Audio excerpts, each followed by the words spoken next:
Italian Football Podcast. Hello everybody and welcome to another episode of the Italian Football Podcast. I'm Carlo Garganese here as always with Nima Tavali.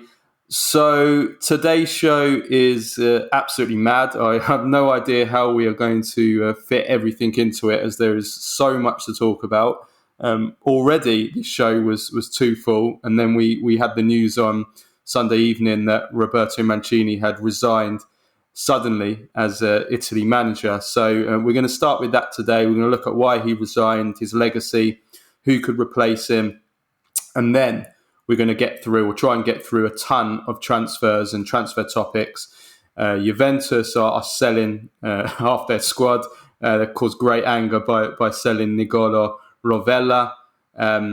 Fiorentina have signed 2 attackers in the last few days. Inter are set to sign 2 players as well, maybe another 2 more. They're also selling Robin Gosens. Roma are selling Nemanja Matic, who has reportedly betrayed Jose Mourinho. Leandro Paredes, it looks like he's going to be his replacement. Renato Sanches set to join Roma too. Dusan Zapata's close. Then we have Napoli. They finally sorted a new contract for Victor Osimhen. They're about to sign 2 midfielders. They've already signed one of them. A second one is about to arrive, and he's a real gem. Nicolo Zaniolo has a bid from Aston Villa. Wilfried Gnonto has gone on strike at Leeds. And we also had some brilliant debuts from some of our Italians in the Premier League this first weekend of the Premier League season. So we're going to try our best to get through all of that. It's going to be difficult. We know Nima is a champion talker, and I'm not too far behind. So it's going to be tough to get all that in today, but we'll do our best. For all our first-time listeners, this is our free weekly episode, which we do every Monday, reviewing the weekend Serie A action and all the biggest talking points in Italian football. If you want to support the Italian Football Podcast and receive all our content that we do throughout the week, including our weekly Q&A episode every Tuesday, where we answer all the questions sent in from our Patreons, plus the weekly Thursday midweek review show, plus interviews, post-match reaction, and much, much more, then go to patreon.com/TIFP and become a subscriber for just $2.99 a month plus VAT. For all of you listening on Spotify, iTunes, Apple Podcasts, we'd really appreciate. Give us a 5-star rating, give us a follow, subscribe to us. Also on YouTube as well. That really helps us to grow. So let's get into today's show. But first, a word from our sponsor. Making your own podcast is fun, but the production of podcasts can also be challenging if you don't have the right software. With Zencastr, the whole process is quick and straightforward. Here at the Italian Football Podcast, we aim to have the highest of standards, and Zencastr provides crystal clear sound and fantastic HD video quality. Furthermore, it's really easy to use. Even boomers like Carlo can manage. There's nothing to download, just one click, and we start recording each episode. Zencastr ensures that your podcasting experience is easy and enjoyable. You don't even have to leave your browser, as it possesses all the tools required to get the episode done, from local recording to automatic post-productions. Go to zencastr.com/pricing and use our code ItalianFootball, one word. You'll get 30% off your first 3 months of Zencastr Professional.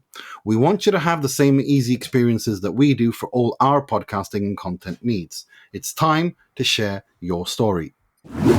Okay, so we'll start off with the news, the sudden news, shock news really in some ways, that Roberto Mancini has resigned as manager of the Italy national team. This is a developing story, so we don't have all the full details of exactly why he left and suddenly resigned as Italy coach. So we'll start there. My understanding is that there is a number of issues that led to this.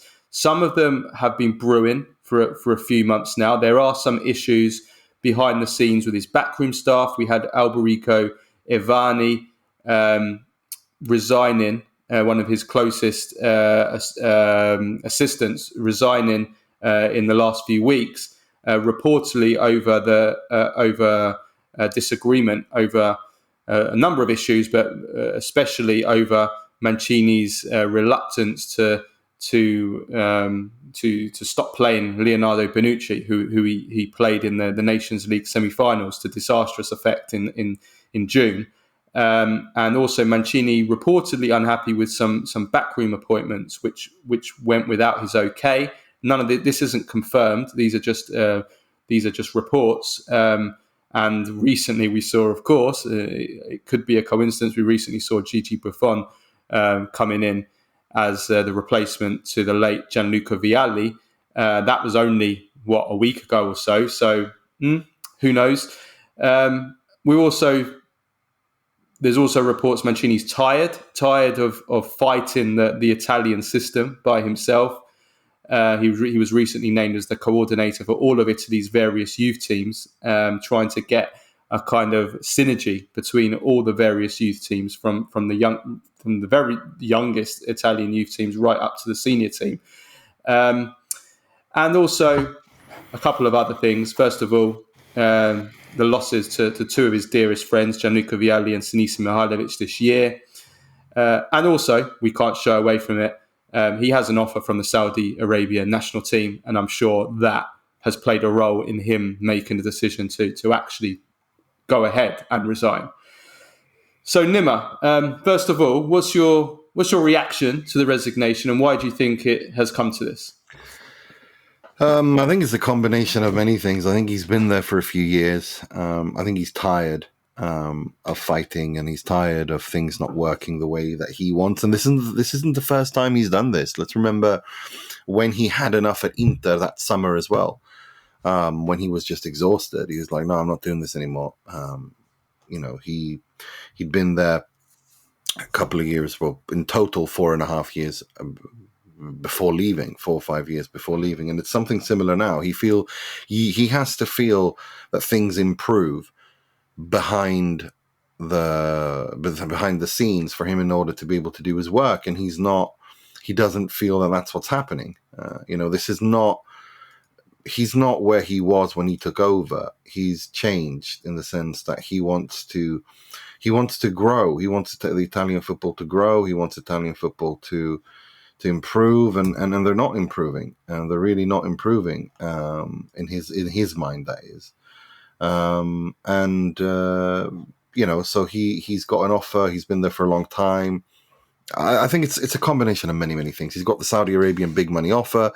They are, if he goes there, he'll probably have much more power to build something more long term.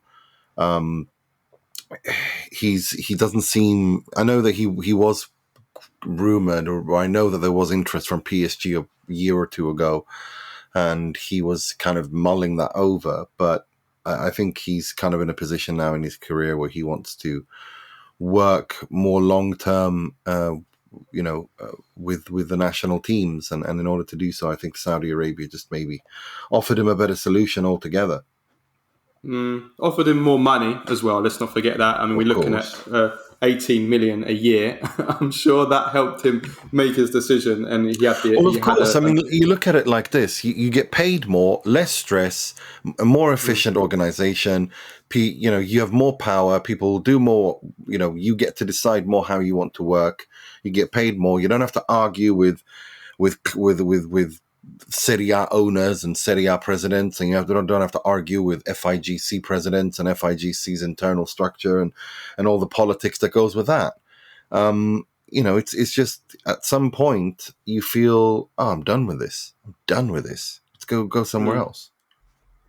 Yeah, I think what's underpinning this is definitely his frustration at being unable to, and we'll come to it in his achievements in a bit, but he's done an amazing job in trying, and obviously winning the Euros in 2020 or 2021 was thanks to that, in terms of changing the culture of Italian football, moving away from many of the backward, outdated facets of Italian football, starting from the style of football, trying to play a positive, progressive, modern type of football, as opposed to a defensive, low block, counter-attacking type of football, through to trying to, and I know this will come to that, whether he actually went against that in the end, trying to give more opportunities for youth, trying to encourage more youngsters getting chances,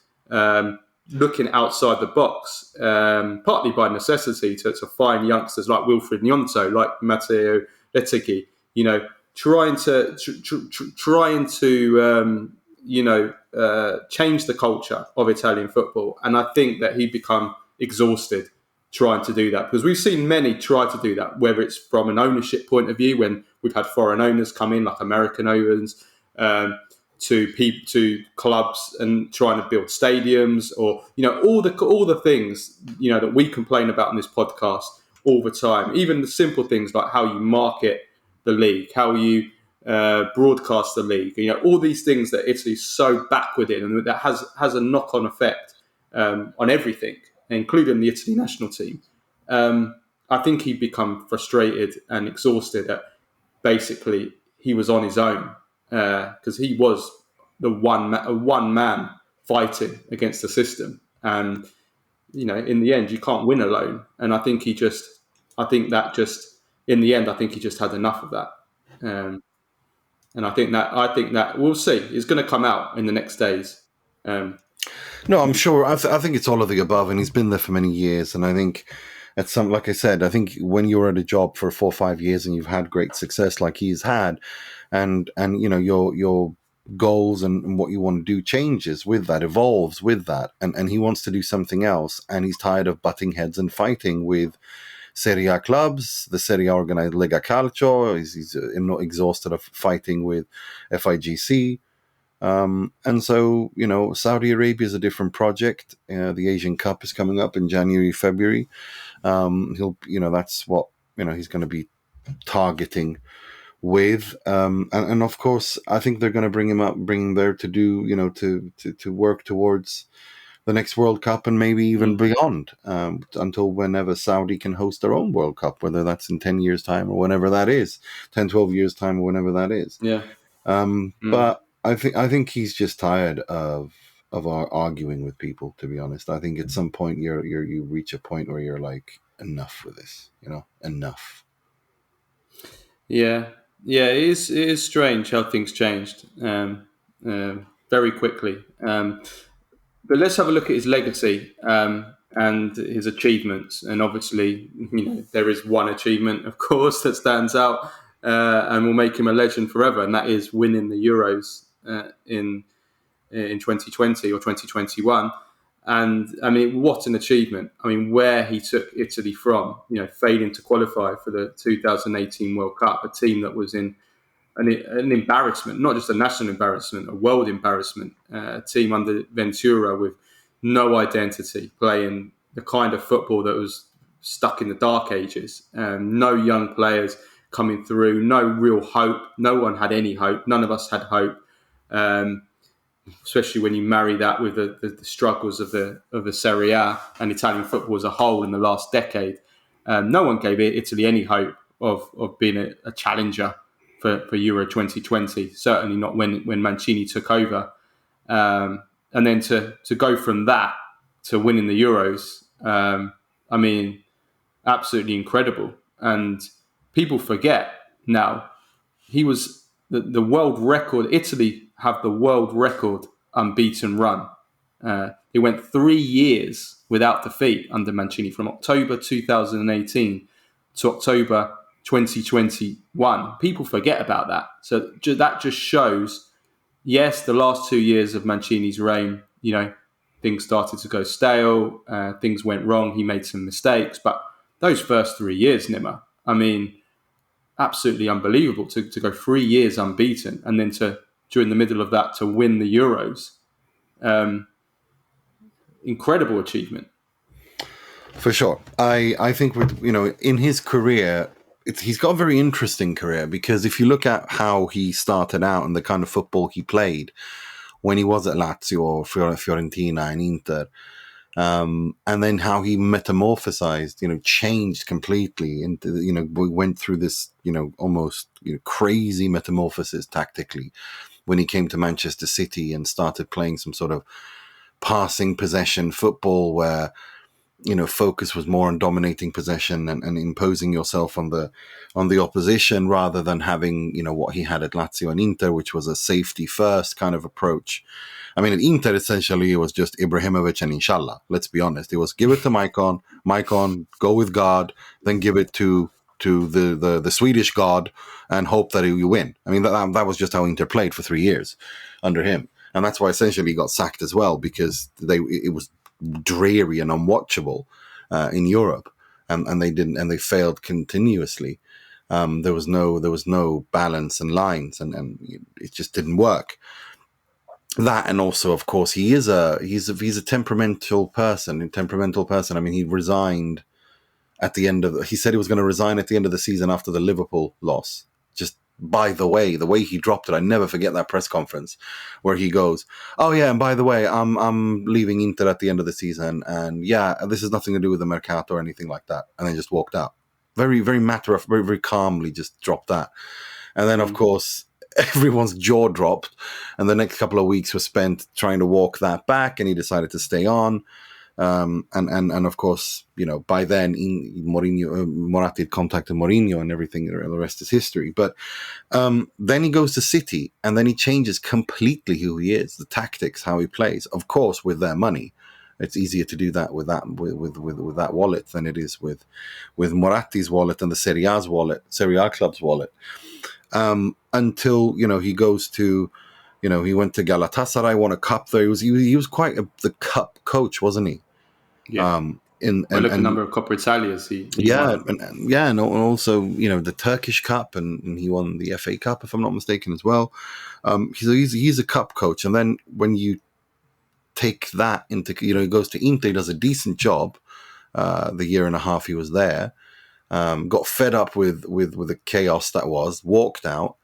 De Boer came in, ruined everything. Suning stepped in because they'd already bought the club, but they weren't hands-on. Suning step in, throw out Tohir and his ilk, and then we're from here. But then if you look at when he takes over Italy, and where Italy were, like you said, and to where they ended, it was, to me, in my opinion, that Azzurri team, that.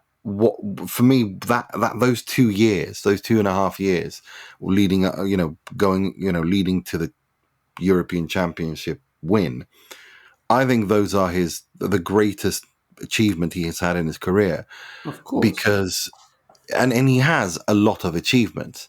Let's not forget about that. But what he did there is the high mark, the high point of everything he's ever done, and I think. This might be it. I don't think we will see Roberto Mancini coaching another big side. I don't think we'll see Mancini coaching another big national team in the sense, like the traditional sense of Brazil or Argentina or Germany or Italy or France or England or anything like that. I think he now goes to Saudi Arabia to try to win the Asian Cup.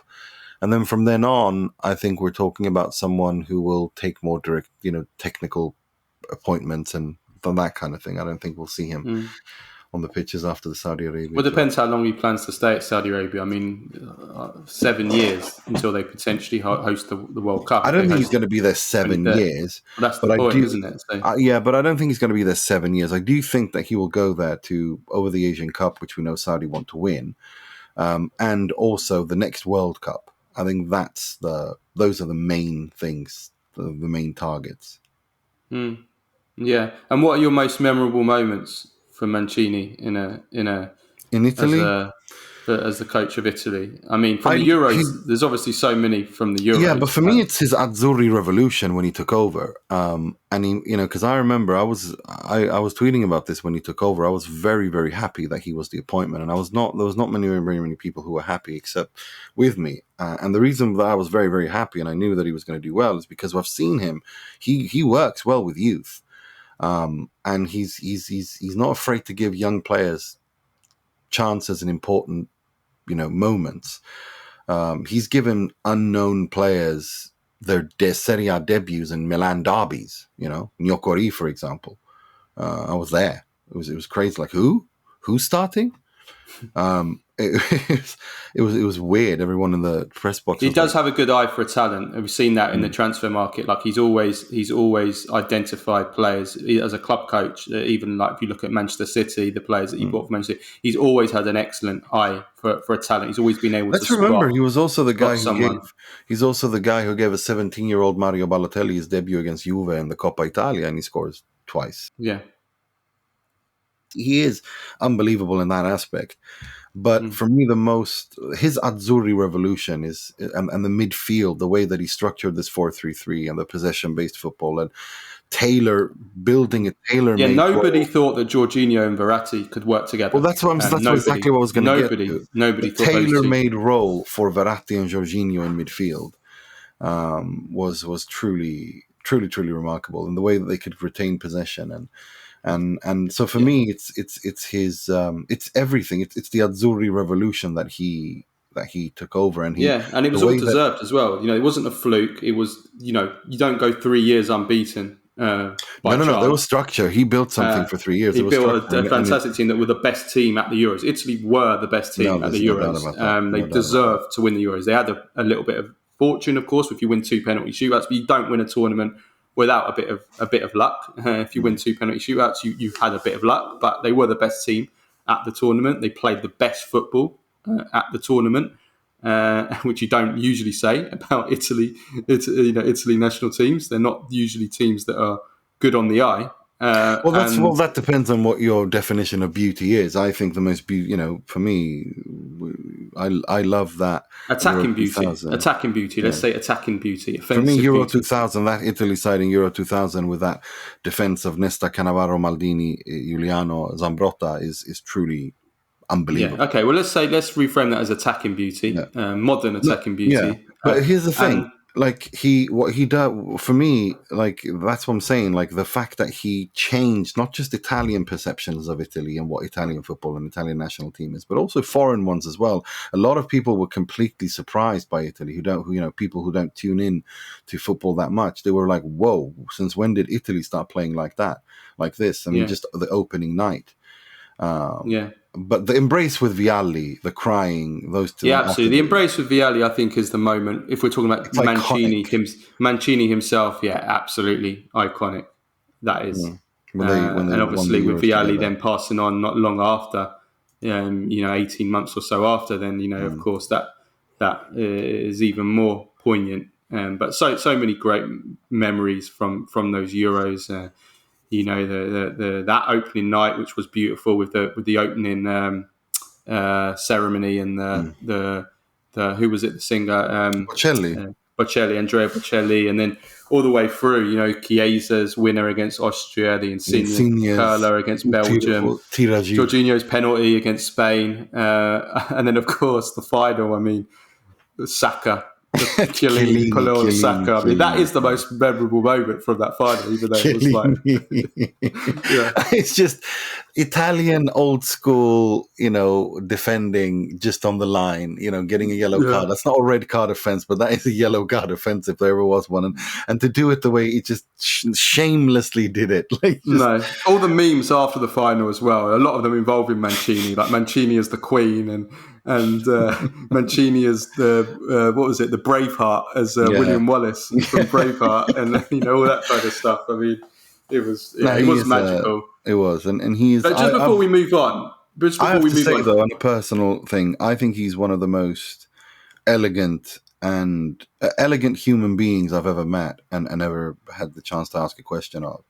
He's so he just when he's just a general, he's got this kind of superstar aura about him, when he walks into a room, and I'm going to miss him in Italian football because he's also a rebel as well. He doesn't, if you look at his own playing career and the kind of player he was. He's a very emotional and impulsive person. He's a rebel. He is a rebel, and he goes his own way. And if he's not happy with something, he explodes. But I mean, like Sven-Goran Eriksson said, that when he's been on our podcast twice, that look, Mancini was already a coach when I had him as a player. He said he used to ask me details about. Sven used to say this, told us that he asked me details. But basically, Sven said at Sampdoria already he let him run the training sessions.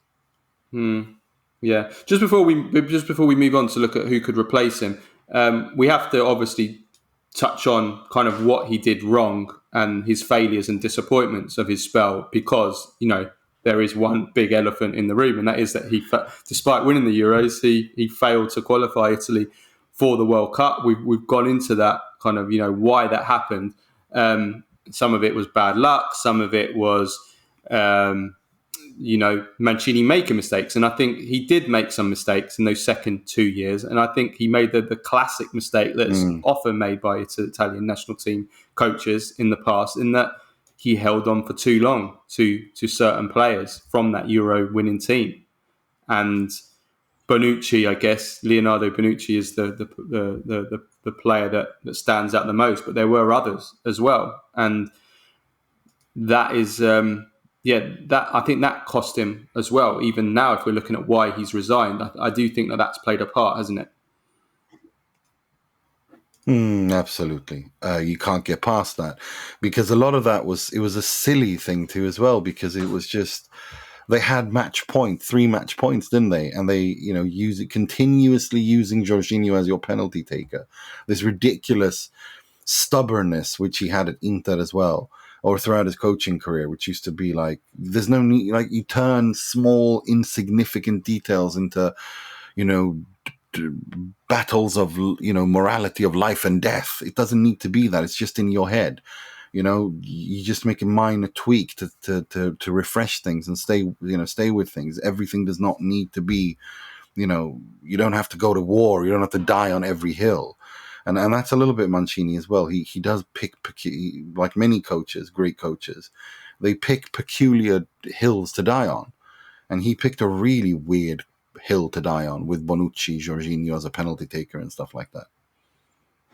Yeah, and I also think that the lack of the plan B, also, I do feel like Italy started to become found out, like their style of play, their little movements, teams work them out after a while. Well, of course, after that happens to everyone. They became sterile, and that's why, exactly, and that's why the greatest coaches, always, especially in modern football. This is probably more true in modern football. They have to reinvent and tweak their tactics and their movements. And has anyone ever been better than Sir Alex Ferguson and Pep Guardiola in the modern era? Well, I think Pep Guardiola absolutely the best. I mean, Sir Alex Ferguson used to tweak and change all the time towards the. I mean, he won a title with a team that last season where that was. I mean, that team was barely seventh. Ferguson changed his players a lot. But Ferguson would change players. This is something like the great Juventus did in the 90s. They would often change their players because they felt that players would lose their... And this was probably more down to players losing their determination and their hunger. And they would sell those players on and bring in new ones. Ferguson would do that a lot as well. He would sell players on, bring in new squads, and he was great at creating totally new teams that would still go on and win. Whereas I think Pep Guardiola, he is brilliant at is he is a genius. I mean, he's the best coach of his generation. There's no doubt about that. At just tweaking certain things on the pitch, like for example, last season, bring the inverted fullbacks, putting John Stones into a central midfield position, or the right and left fullbacks coming into midfield, and things like that. That is what Guardiola's doing, and that's something that Mancini wasn't able to do. Italy became sterile. They couldn't score. They couldn't create chances. We know they have a problem in attack, but I think that was more down to teams just had worked out all their movements. They knew all the patterns of play. They knew where the players were going, and that needed to be changed. And he did try and change that in the last few months. Too late, like going to like a 3-4-3, 3-5-2, but it didn't really work. And maybe that's why it potentially could be a good thing that he's moved on. That now Italy will have someone fresh, someone new to give to the opponents. Will have to try and work out. The question is, though, of course, and the key thing will be who replaces Mancini, because this will be key in determining whether it can be a good thing for Italy that Mancini has moved on. So the front runner at the moment is Luciano Spalletti. The issue with him is that he has a 3 million clause, which Aurelio De Laurentiis has put in, that if Italy or any other team want to sign him now this season, they'll have to pay 3 million. So there's Spalletti, Well, Antonio Conte. that's something that has to be able to be negotiated. I mean, the reason he put that in is because he didn't want him to go to another Serie A side, which I understand. But this is Italian national team, and I think that is just, Aurelio needs to. There, he can back off. I think no. We hope so. We hope he's not. But we know De Laurentiis. Yeah, but I mean, for the love of God, this is a national team. It's not a direct rival. It doesn't impact you in any shape, size, or form. This is silly. Yeah. It's a silly. I get the clause to protect you going into the season. I get that absolutely, but we're talking about a national team level. It's got nothing to do with club football. Yeah, absolutely. I totally agree. So there's only two qualified candidates, basically, Luciano Spalletti and Antonio Conte, that are available. Then we come to the other names that have been bandied about: Fabio Cannavaro, Daniele De Rossi, Rino Gattuso, Fabio Grosso, due to his very, very close friendship with Gravina. So watch out for Grosso if we know anything. We've learned anything from Italian football. And then, of course, Max Allegri, who was heavily linked in the days leading up to... I don't see Juve allowing Allegri to leave a couple of weeks before the season starts. It's just not going to happen. A few days, but yeah. Well, yeah. So anyway, the FIGC say they're going to make a decision in the next few days. So for me, there's only one man I want, and that's Luciano Spalletti. Yeah, Spalletti, without a doubt. And the 3 million, they need to sit down with De Laurentiis and basically sort that out somehow, because it's, if we're talking about the good of Italian football and the national team, Spalletti is the perfect candidate. He's at the right age.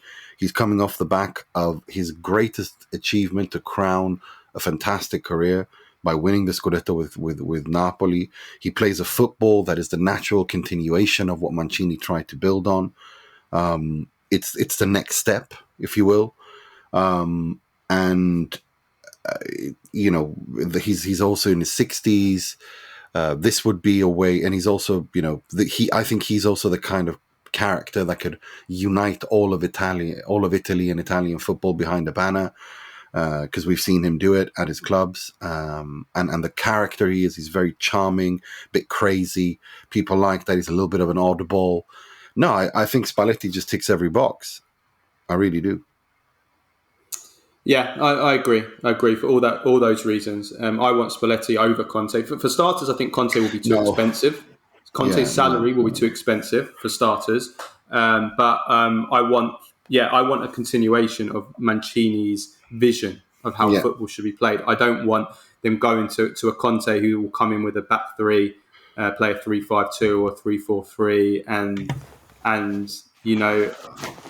I just think Spalletti makes sense. The way that the football, I think that the adaptation to Spalletti will be smoother, and we've got to remember, we've got World Cup qualifiers in a few weeks. This is not good timing, and we have to win these games. Euro qualifiers, sorry. In a few weeks, we have to win these matches. Otherwise, Antonio Conte would be again throwing everything out and bringing him in again. You know how he is. You know how volatile he is. You know how emotional and moody he is. And you've only got 3 weeks to do it, and he's going to start arguing with everyone and everything under the sun. You're going to restart. And also, exactly, and I think Spalletti's more fitted to this so-called vision project for the future, which Mancini has, tried to put into place, trying to make Italy, progressive and modern. And not saying Conte isn't, but I'm saying that he will come in and I think disrupt that to play and to manage in the way that it's a completely different style of football. It's his calcio verticale, which is very rigid and system based in that sense. It's not as fluid. It's more like a marching band, and Mancini and Spalletti is more progressive rock, if you know what I mean. Like it's just Conte is boom, boom, boom. You go there, A, B, C. Like it's very, very system based, and what we've got there is you've got possession based football. It's much more fluid. It's much more flowing, and Spalletti is a continuation of that of what Mancini has put there, although it's slightly different, of course, in how they play.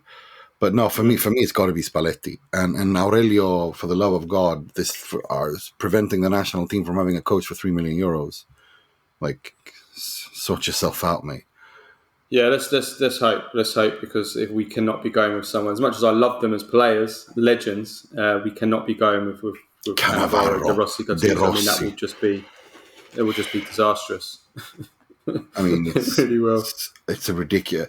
De Rossi and Cannavaro are not at that level. Grosso did well, if I'm not mistaken. He got Frosinone promoted from the Serie B last season. But we're talking, we're talking qualifications. Exactly. Yes, as a player, but I mean, and also, none of those guys, especially De Rossi and Grosso, they're in the beginning of their careers. They should, let them grow. We don't want to burn out coaches this early in their career, like Juve did with Andrea Pirlo. We never know what could have happened with that career if he had time to grow and mature as a coach. Putting Grosso in charge of the national team and him flopping would be it would be him. Another Roberto Donadoni from Euro 2008. That's the kind of appointment that it would be. You just don't make that kind of appointment unless you really are trying to cut costs and not and pay a really small salary. So anyway, let's move on to the Mercato now, because we've got so much to get through. We'll start off with Juventus. Juventus are really, really busy at the moment. They're selling a host of players. If you want to listen to the players if you really want to listen to and understand what they're going to be doing in the last fortnight of the market, then listen to my podcast from Thursday last week. It's for Patreons only on patreon.com/TIFP. And I did a deep dive going through every single big team in Serie A and looking at the players that they could potentially buy and sell. 50, I named actually more than 50 possible Serie A transfers between now and the end of the market.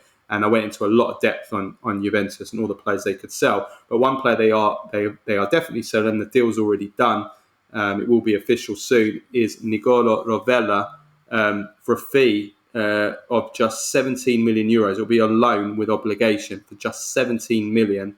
Contract sorted for 2028. Luca Pellegrini is also going to go for around 4 million. But this sale of Rovella to Lazio has really infuriated Juventus fans. They're very, very angry and I would say understandably so, for a number of reasons. Number one, Rovella is somebody who, I think he's got a big future ahead of him. He's a regista that Juventus need. Juventus don't have any other natural registas in their squad. Someone that can dictate and build up the play. And that has been a huge problem in midfield for Juventus in the last few years, really. He's a youngster. He's only 21 years old. He represents the future of Juve. I thought he did really, really well at Monza last season. And to sell him, but to sell him for 17 million, all the praise that Giuntoli has got for selling Zakaria for a good price, I think, for like 22 million. To only sell Rovella for 17 million, and then he was bought for 26 million. Terrible, financially a terrible deal. So from Juventus's point of view, it's I don't think it's good business. What do you think, Nima? Yeah, I think, but it's business they have to do. Rovella's clearly not in the first team plans. He needs to play. They need cash. He's not really, Zacaria's played at European level. Rovella's not. He's played for Monza, or in Juve last season. So I think it's a mistake, but it's a mistake that they have to do because they have to raise money. They have to balance their books. It's as simple as that. Yeah, 17 million is way too low for a player that was bought for 26 million. Juve bought him for 26 million. He's a much better player than the player they bought for 26 million. Why are they selling him for 17? Why are they selling Rovella but keeping Weston McKennie? Rovella is a much better player than McKennie now. And that's forgetting about the potential, the ceiling that Rovella has. So I don't get it. The only way that uh, the only way this can be salvaged for me is if Juventus then use the money to sign someone.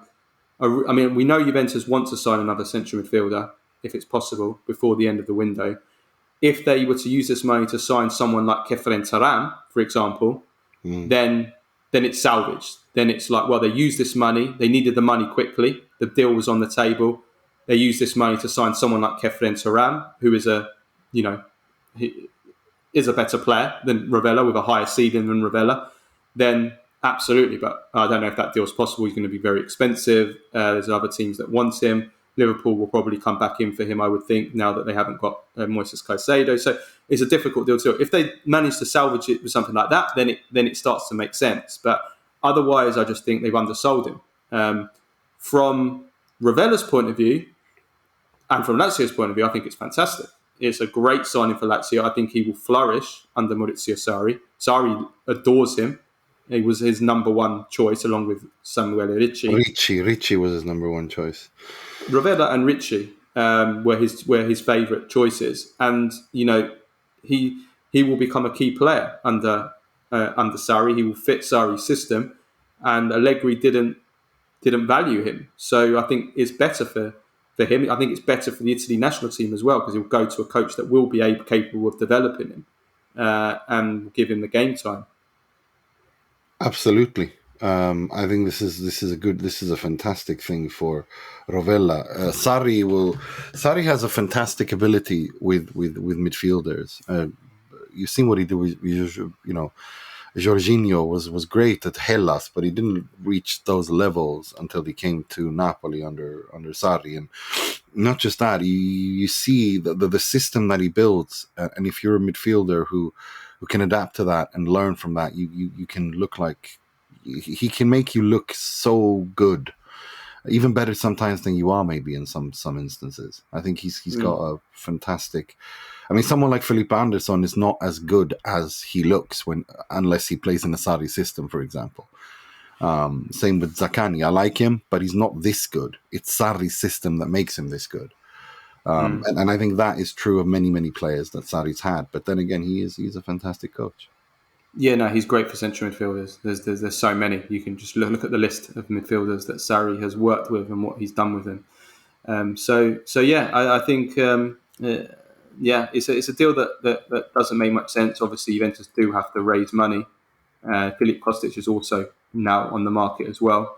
But one person that isn't on the market, he's still on the market potentially, but he's a player that I think he looks likely to stay now, and that's Dusan Vlahovic. Chelsea have pulled out of negotiations for a potential swap deal with Romelu Lukaku. That doesn't mean Lukaku couldn't still potentially end up at Juve, but that swap deal is closed. And I think now, looking at the other potential clubs, I don't really see any other options for Vlahovic. Bayern Munich have signed Harry Kane, so that's off the table now. That was, for me, the most likely destination for Vlahovic if the Kane deal didn't go through. PSG have signed Gonzalo Ramos. Kylian Mbappe is now going to stay. They're also they've signed Dembele. I don't think that's off the table as well. So really, there's not anyone left. I think the only ones that potentially left, Real Madrid, long shot, but I don't see that happening either. They've also got to sign players for. They've got to sign another defender now because they've had another ACL to Eder Militao. And I mean, Tottenham potentially. Lukaku's actually been linked to Tottenham as well. So they're basically buying all of Antonio Conte's players when he's not there. Tottenham. It's a joke. Sorry, just had to. Yeah. I find that absolutely insane. If he goes there and Conte's not there, and he got this thing, I don't see him suitable to the Ange Postecoglou system. Of course, he's not. But he would have been perfect for Antonio Conte. Yeah, yeah. So anyway, so I think Vlahovic is. Yeah, it looks like Vlahovic is going to stay, and maybe this also explains why Juventus were going super aggressive with selling players like Rovella, players they shouldn't be selling. But they need to raise the cash because they've not got the cash that's going to come in for Vlahovic. So Vlahovic and Chiesa could end up staying, and that didn't look likely at all. That no one would have said that Juventus are going to keep Vlahovic and Chiesa. It was going to be one of them is going to be sacrificed this year. So we'll see. Yeah, we'll see if we'll see. It's still time to go. Things can change, but it's that's how it looks at the moment. Talking of strikers from with heritage from the Balkans, Marko Arnautovic. Inter are close to signing him for probably 8 million plus one or two in bonuses, and also plan to sign another striker on top of Arnautovic. So they pulled out of signing Fodorine Balogun. Obviously failed to sign Scamacca before that as well, and Lukaku before that. They've moved down the pyramid to Arnautovic. Because of principles. Inter have really won the treble of morals and principles in the summer. They really are the treble winners of moral high ground and principles this summer. Because let's remember, Lukaku, they didn't sign him because he did the great crime of belonging to Chelsea and talking with other clubs when Inter, before Inter had signed him. And then we go to Scamacca and how dare West Ham accept Atalanta's 2 million offer, which was 2 million euros higher than Inter's offer when they hadn't accepted Inter's offer, because we are Inter, we have principles and morals. How dare you? We don't participate in auctions. And then of course the creme de la creme of principles is the Samardzic deal, where they allow the player to have a medical, knowing full damn well that there was problems with the commissions, that has not been resolved. And so he sat in a hotel, and instead of paying 300, just making this problem go away, they have their principles and their morals, because they don't refuse to pay that extra 300k or to make it go away. And they'll probably end up with Roberto Pereira. So congratulations on your morality treble. Marotta, Zhang, Auxilio, everyone take a bow. Congratulations. You've made Inter decisively worse. You've gone from Romelu Lukaku to Marko Arnautovic in a few weeks, but you have your morals. Congratulations. I hope that helps you win that second star. You have 3 stars in morality and high ground, moral high ground. It's a joke. It's gone to the point where you wonder if these people are drunk at their work. When they turn up when they punch in every morning, do they start drinking? It's embarrassing. Clown show doesn't even begin to describe the absolute cluster F that is Inter right now. It's embarrassing, utterly embarrassing. And then you talk to me about morals and principles. For the last 2-3 years, these people have been harping on like a broken record about financial sustainability, where the actual F is the financial sustainability of buying Marko Arnautovic for 10 million euros at the ripe old age of 34. Where's the financial sustainability in that? What, you think you're going to make that money back? Come on. It's embarrassing. Absolutely embarrassing. They just lie. Let's be honest. At this point, if Marotta, Auxilio, Zhang, Bacin, Antonello were to come out and say that the sun goes up in the morning, I wouldn't believe them. They are professional liars. All they do is lie after lie after lie after lie. And clearly, they're clueless. They don't know what they're doing. They do not know what they're doing. And yeah, the Samardzic stuff is absolutely insane. Some of the stuff we're not even allowed to talk about. But some of the stories that have come out about what's going on behind the scenes with Samardzic is absolutely batshit. I can only say that the people I've spoken to that are involved in that say that it's the most, they have never seen anything like it. Never seen anything like that. This is the thing though, but the problem is when you piss in the face of the fans and you lie to them, it reaches a tipping point now, and most Inter fans, 90%, there's still the occasional idiot who's deluded, but 90% now have had enough. Well over 90% of Inter fans have had it with this. Do you think the Samardzic deal will go through? No, I don't think it will. I do not think it will. Why would they? What they Inter don't understand is that at the end of the day, the player is holding all the cards. If he goes to Juve and Napoli and you end up with Roberto Pereira, who's the loser? You or him? You have your morals, congratulations, but who's the loser here? You could sign Lazar Samardzic and you could turn him into a profit. What exactly are you going to do with Pereira and Arnautovic? What profit are they going to provide? Well, is Pereira going to come? Is Pereira the alternative? It's either him or Stefanos and or playing or playing the let's hope Stefano Sensi doesn't break game again. It's absurd. And the thing that pisses me off the most with all of this is that Samardzic was not a priority signing. That's not where you need to put your money. You needed to sort out the third striker. You need to sort out a replacement for Milan Skriniar. Nah, it's look. Well, Inter will still have some money to play with. I mean, you must be. Here's the thing with this management. They can do individual brilliant deals. Individually, they can do on specific deals. They can work out some brilliant things. But there is no coherent structure at Inter. It literally is throwing shit at a wall and hope something sticks continuously. And that's now, not something we usually associate with Marotta from Marotta is not the only one there. Yes, he's responsible, but he's not the only one there. He has to have an organization surrounding him that works. At Juve, he had a machine, a well-oiled machine. At Inter, he does not. He's got this 14-year-old club president that runs around looking like a K-pop star. Happy with Carlos Augusto? Thinking that if he says things like talking big words like we have a vision and we're always going to be competitive as long as I'm here. Inter always going to be competitive. Yeah, okay, great. But what exactly are you doing every day to make that happen? How are you, as the club owner and the representative of the ownership, creating an environment for people to succeed? You're not. You are not.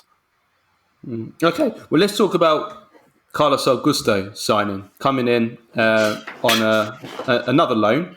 Inter, a loan with obligation to buy. Yeah, but that's another thing that some people need to understand. This loan with obligation to buy, for financial fair play purposes, it counts as a transfer. All that is about when you start doing the payments. So if it's a loan with an obligation, it's a signing.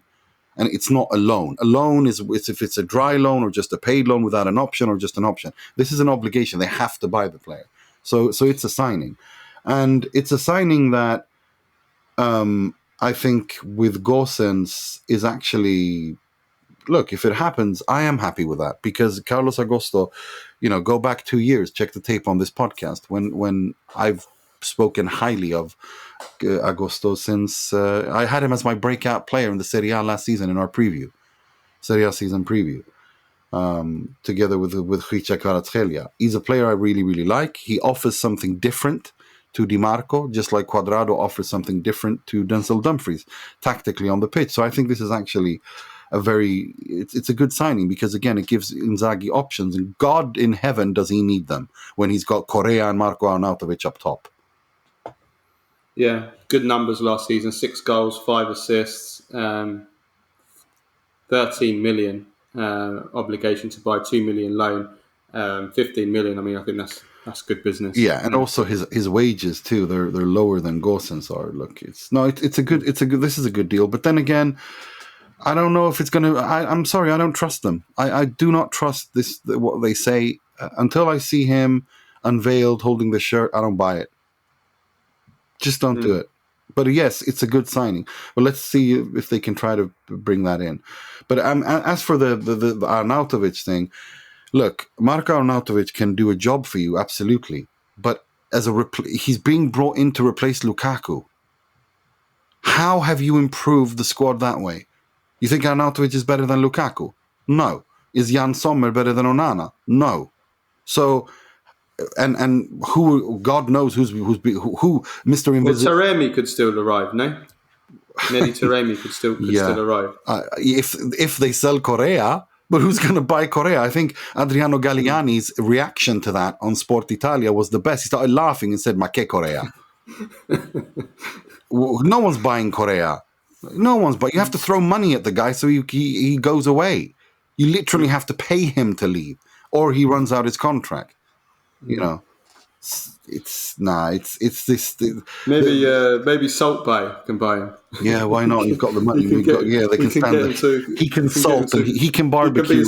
He can be his head barbecue. Yeah, he can barbecue and he can salt, and they can stand there on social media and do some be of some good to someone on earth, because they're certainly not doing anyone any.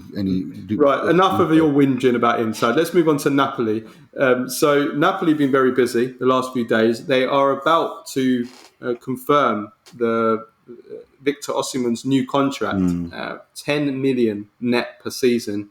It will extend his contract to 2026, but more importantly, there will be a release clause in his deal, 150 million, that will come into play next year. So it won't be valid this market. That means that Osimhen is Staying.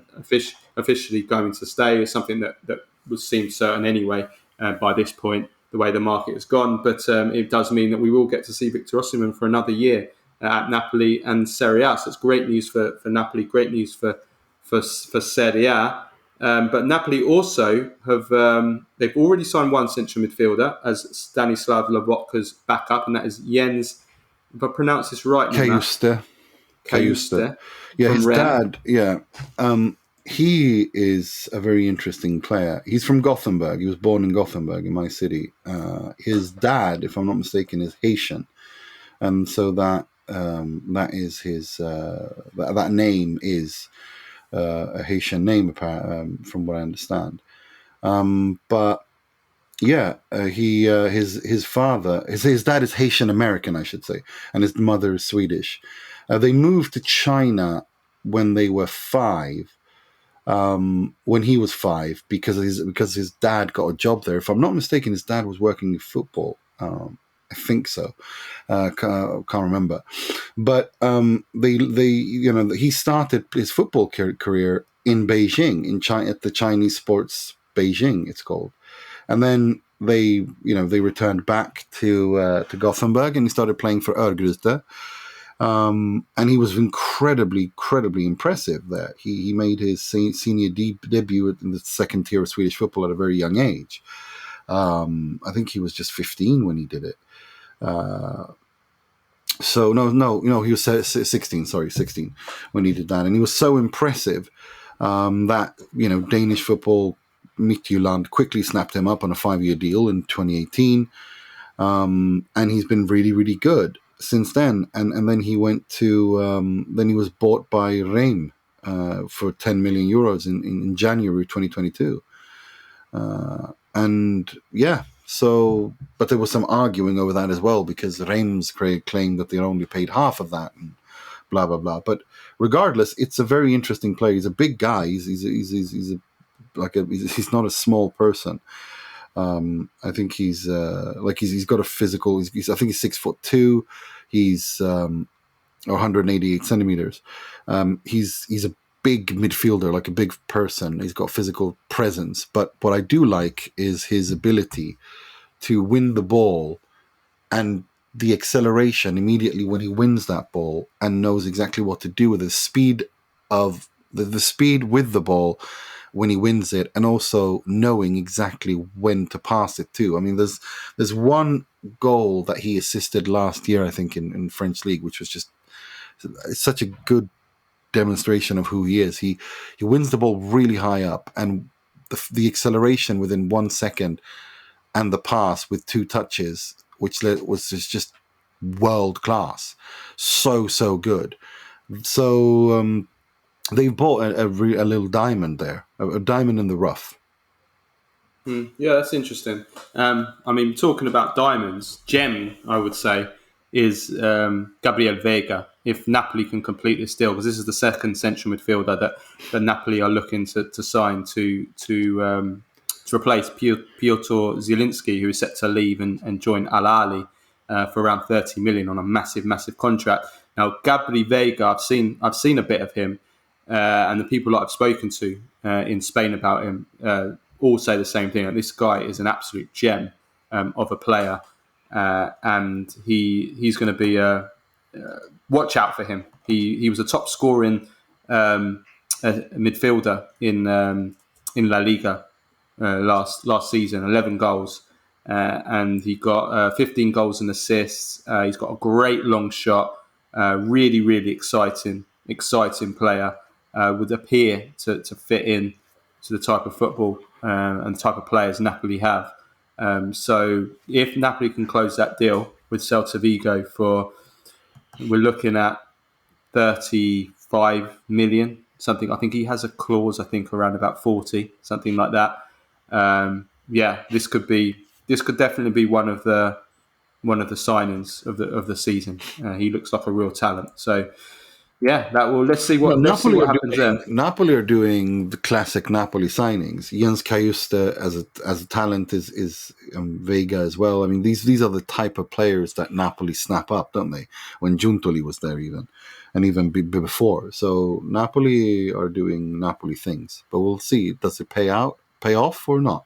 Remains to be seen. Well, yeah, we'll see. I think the fact that Osimhen and Kvaratskhelia are both there, that offers certain guarantees, I think, in terms of goal output. I mean, as much as I'm skeptical of... The question is the coach, I think. That's what I was going to say. Question. I'm very skeptical of Rudi Garcia, but I wonder if even he can screw this up. As things stand today, if they complete these deals and Zielinski goes, I think Napoli are the favourites to win the Serie A this year, based on how things look today. I mean, the Mercato is not over. We'll see. Thursday we'll do our midweek, we'll do our preview, our Serie A preview, new season preview, and we will be doing all our predictions. Yeah, but I always wait until after the 31st, you know. For sure. Inter and Juve. But we'll do our early predictions for the new season. Right. So that's Napoli. Roma, also very, very busy. The big story with Roma is Nemanja Matic requesting to leave Roma, which is a huge shock. The reports are that Jose Mourinho feels betrayed. It's strange because those two have worked together at 3 clubs. 3 times Mourinho signed him. They were like a real brotherhood between the two of them. Something has happened there behind the scenes. We don't know what exactly what has gone on. There's been all kinds of rumours. Some rumours that the Italians and the foreign players are divided in the squad. Lorenzo Pellegrini came out and called that bullshit when he was asked by a fan. But we don't know. There's something that's gone on there. For Matic to come in and request to leave Roma and join Rennes in Liga, something strange. So I don't know what has happened there. Roma will receive a 3 million fee. It is a big blow because he was absolutely sensational. Okay, he's 35 now. He was brilliant last season, and I have to put my hands up and say I thought he was a player that was on the way down and was way past his best, and he come in and was absolutely superb last season. So he is going to be a very big hole to fill. But Roma are about to sign Renato Sanches on loan. We'll wait to see if it's with an option or an obligation to sign, but all is unanimously reported that is a deal that is about to be basically done. But he's not the only PSG player that is arriving, because there is our old friend Leandro Paredes. How does he do it? How does he keep getting these contracts and these site? I don't know how he does it, but Roma are. It looks like they're going to sign Paredes because Paredes has rejected Galatasaray. Doesn't want to join Galatasaray. Or was it Fenerbahce? Apologies, I haven't got the notes on hand. He's rejected a move to Turkey in order to hold out for Roma. So what is it with Paredes, Nima? What is the secret here?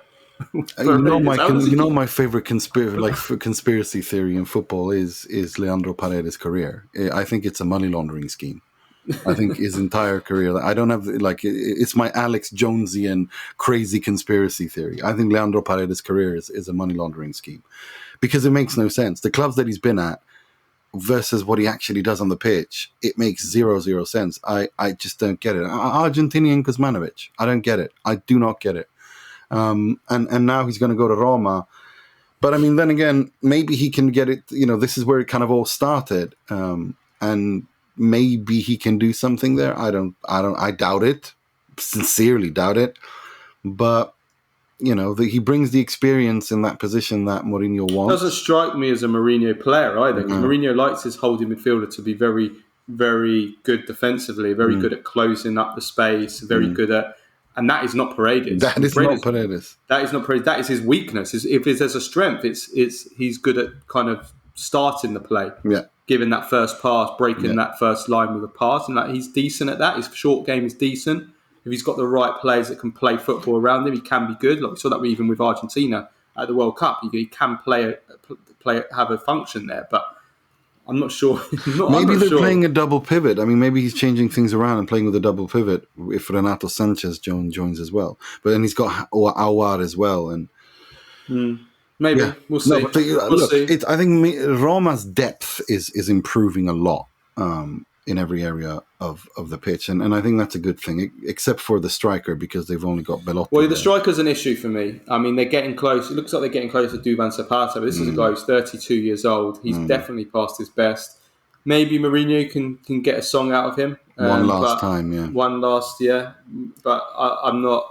Yeah, the problem is with Roma, this is Roma. Roma are basically... AS Lona. I mean, to use a terrible pun, but I mean they're only getting players on loan. They've got no money to not spend. Obligation, just option, loan with option, and free signings and free transfers. Free transfers, but they have to. What are they supposed to do? I mean, they can't do that. They're tied by financial fair play. The Friedkins, have worked so hard to make them a private company, take them off the stock market, which allows them to spend. It changes the dynamics of how they can spend and invest in the club.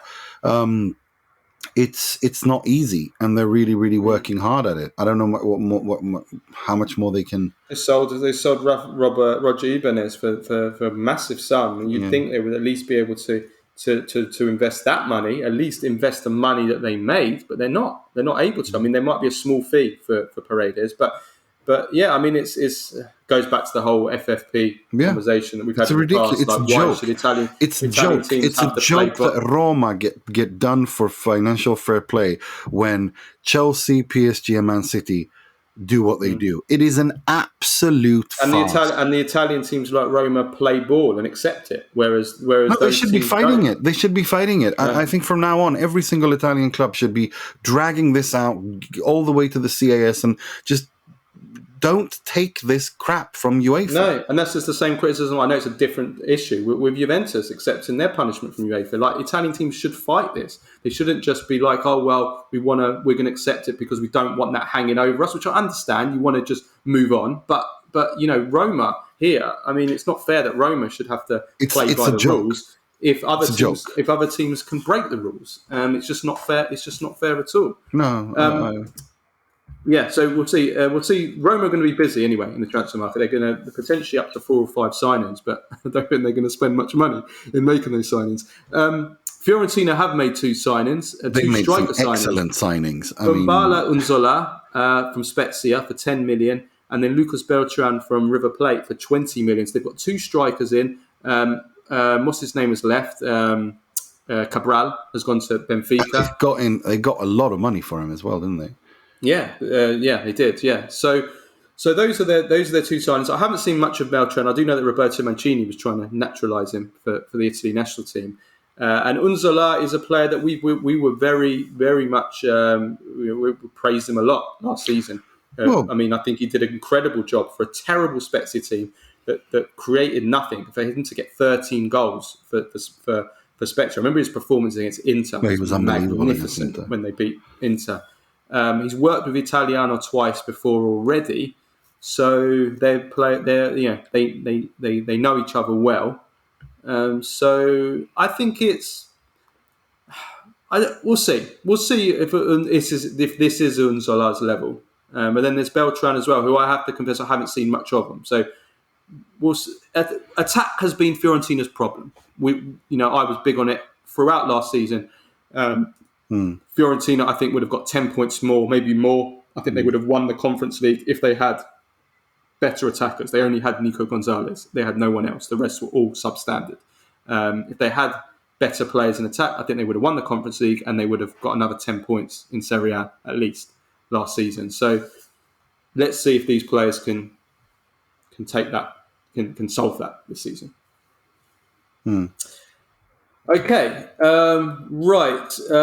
We're way over. So Nicolo Zaniolo, Wilfried Gnonto, we'll discuss them on Thursday's show because those issues are going to rumble on.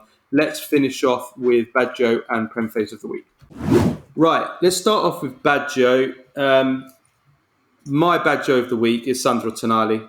I watched his debut, Newcastle against Aston Villa, 5-1 win for Newcastle. Tonali was man of the match. He was absolutely magnificent. He scored on his debut within 6 minutes. It was the complete performance, the perfect performance. Alan Shearer called it the perfect midfield performance. He got 3 hockey assists, so that's the assist before the assist. Secondary assists, yeah. Yeah, he dominated the midfield. He was composed on the ball.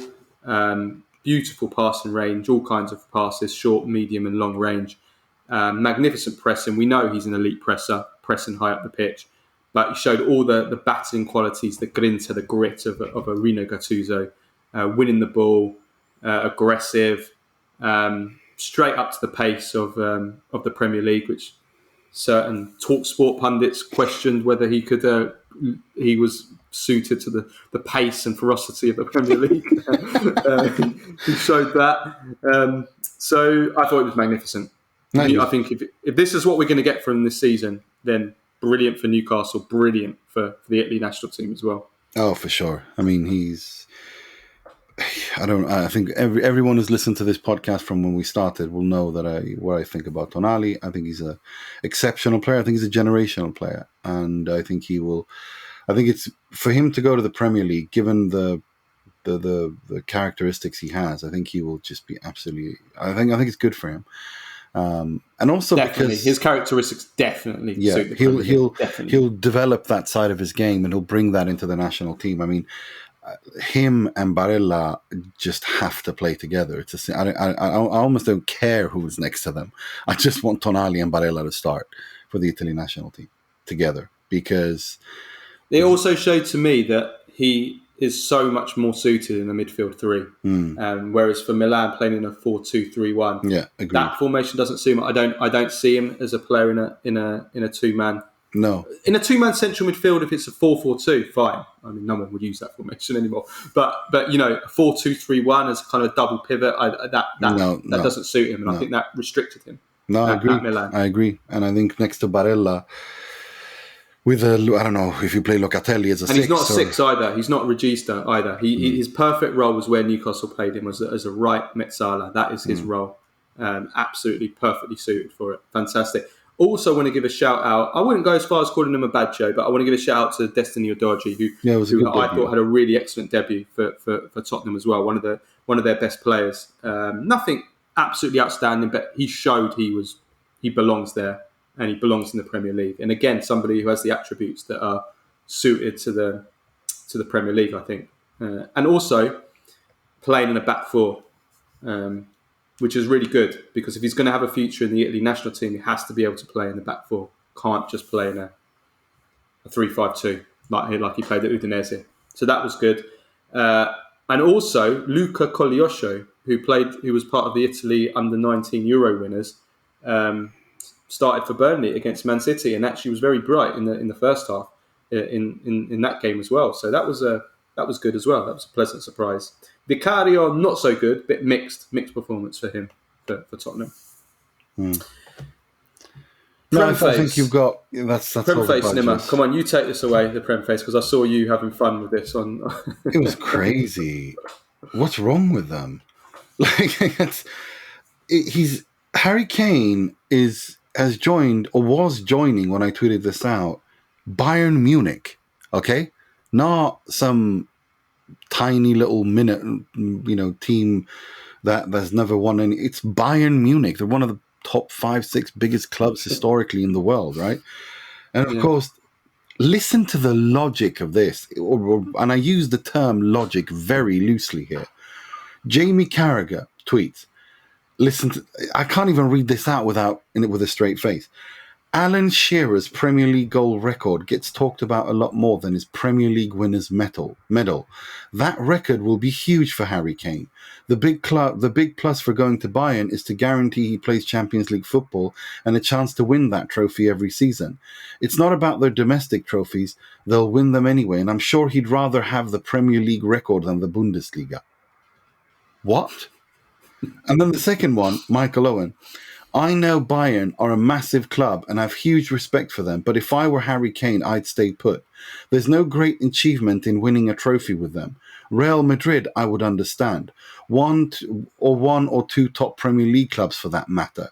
Becoming the all-time Premier League top goal scorer at Spurs is a bigger achievement than winning the league in a country dominated by one team.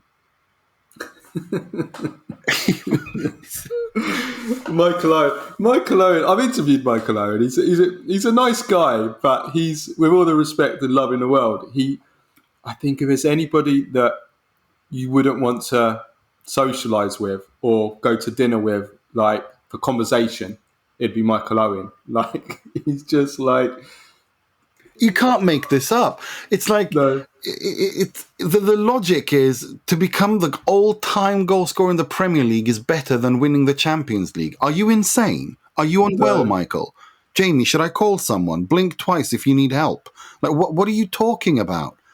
Yeah, well, Jamie Carragher, we know Jamie Carragher, but we know this is just it's just, you know, there's only one league that exists. It sounds to me that they all need a holiday, or AKA, as Gary Neville calls it, a mini retirement, because the three of them, like all three of them, are just like, stop talking.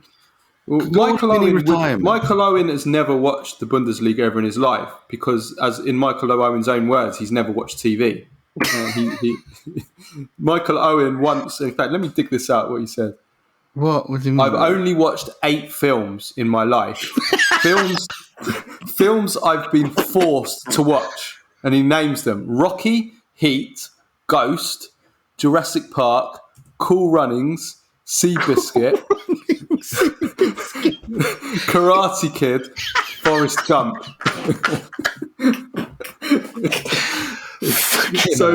So I mean, what are the chances that Michael Owen's ever watched a Bundesliga game ever in his life, unless he's been to the stadium and watched them? So, you know, why should Harry Kane join Bayern Munich? I have no words for them. No words for them. Gosh, forced to watch. Yeah, it's just mad, absolute mad. Right, let's leave it at that.